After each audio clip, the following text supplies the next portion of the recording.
12 વાગ્યા સુધી સુરત શહેરમાં 61,360 લોકોને કેશડોલ ચૂકવી લેવામાં આવ્યા છે અને ઘરવકરી માટે 29,642 લોકોને ઘરવકરીની બી સહાય પહોંચાડી લેવામાં આવી છે.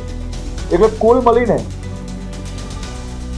આજ સુધીનું ગણીએ તો 20 કરોડ રૂપિયા જેટલા ઘરવકરી અને કેશડોલની અંદર ચૂકવી લેવામાં આવ્યા છે લોકોને.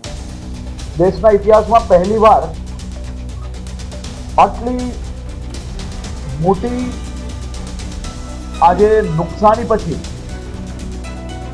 ગણતરીના દિવસોમાં વહીવટીતંત્રની ટીમ દ્વારા ઇન્સ્યોરન્સ કંપનીઓ જોડે સંકલન કરીને